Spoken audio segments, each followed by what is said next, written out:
പറയാതെ വയ്യ.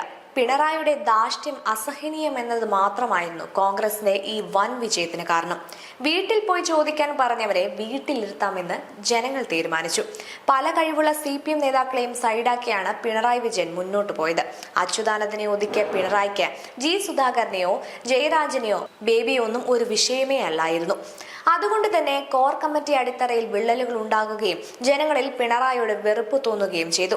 ഓർക്കണം, പാർട്ടി നേതാവിന്റെ പൊണ്ടാട്ടി, ജനങ്ങൾ വെറുതെ വീണ തുടങ്ങിയ പുഴുക്കളെ വോട്ട് തേടാൻ നിർത്തിയ പിണറായി P ജയരാജൻ എന്ന അപൂർവ സംശുദ്ധിയുള്ള നേതാവിനെ ഒതുക്കി കളഞ്ഞു.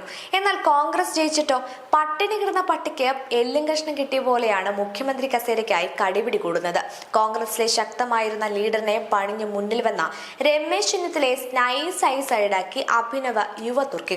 പാണക്കാട് തങ്ങളെ ദൈവമായി കണ്ട് പ്രവാചകനെ പുകഴ്ത്തി ലീഗിന്റെ കണ്ണിലുണ്ണിയായി മുന്നോട്ടു പോകാമെന്നായിരുന്നു ഇലക്ഷൻ നയിച്ച VD സതീഷിന്റെ പ്ലാൻ. പക്ഷേ സതീശ, ഒരു കാര്യം, കോൺഗ്രസ് എന്നത് ഒരു സംശുദ്ധ ആശയത്തിലോ പ്രത്യയശാസ്ത്രത്തിലോ അല്ലെങ്കിൽ കേഡർ സംവിധാനത്തിലോ പ്രവർത്തിക്കുന്ന അച്ചടക്കമുള്ള ഒരു പ്രസ്ഥാനമല്ല.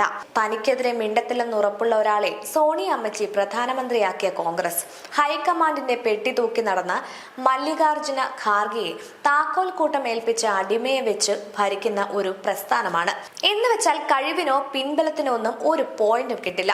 തിരുതു കൊടുത്തവൻ മന്ത്രിയായ പാർട്ടി, ആ പാർട്ടിയുടെ നേതാക്കളായ അമ്മയെയും മോനെയും സുഖിപ്പിച്ച് കാൽ തിരുമി ചാണക്യൻ എന്ന ഇമേജ് ഉണ്ടാക്കിയ KC വേണുഗോപാൽ മുഖ്യനാവണമെന്ന് തീരുമാനിച്ചാൽ കേരളത്തിൽ കാലണ കോൺഗ്രസുകാരന് ഒരു പുല്ലും ചെയ്യാനാവില്ല. സമ്പൂർണ്ണ സാക്ഷരത, ബന്ദർക്ക ബച്ച, അത്ര തന്നെ. അവർ തീരുമാനിക്കും, നിങ്ങൾ അനുസരിക്കും. പിന്നെ ലീഗ് വേണുഗോപാൽ മുഖ്യനാവും എന്നങ്ങ് തീരുമാനിച്ചാൽ ആകെ വിഷയം ലീഗ് മാത്രമാണ്.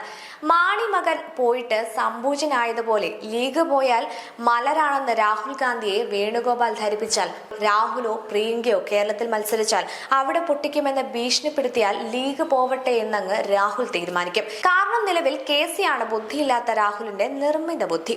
കോൺഗ്രസ് വിട്ടാൽ ഒന്നുകൂടി അധികാരത്തിൽ കയറാൻ 5 വർഷം കൂടി ലീഗ് കാത്തിരിക്കേണ്ടി വരും. അന്ന് എന്താവുമെന്ന് പറയാൻ കഴിയില്ല. അന്ന് CPM ഭരണം പിടിക്കുമോ, BJP വമ്പൻ ശക്തിയാവുമോ, കോൺഗ്രസ് തന്നെ ഭരണം തുടരുമോ എന്ന് ഉറപ്പില്ലാത്തത് കൊണ്ട് തന്നെ കൈവന്ന അവസരം ലീഗ് എന്തായാലും കളയില്ല.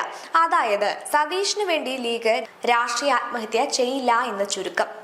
ഇനി മലയാളി എന്ന നിലയിൽ ആലോചിക്കൂ, 103 സീറ്റ് CPM-നായിരുന്നുവെങ്കിൽ ഇങ്ങനെ കടിപിടി ഉണ്ടാവില്ലായിരുന്നു.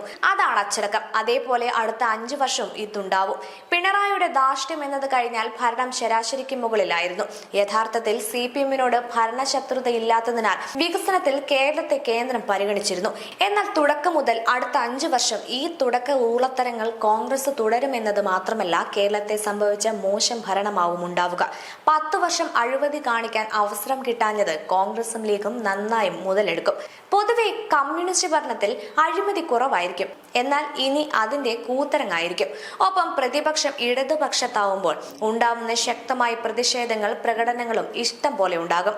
തുടക്കത്തിൽ ഈ കല്ലുകടി അടുത്ത വർഷവും ഉണ്ടാകും.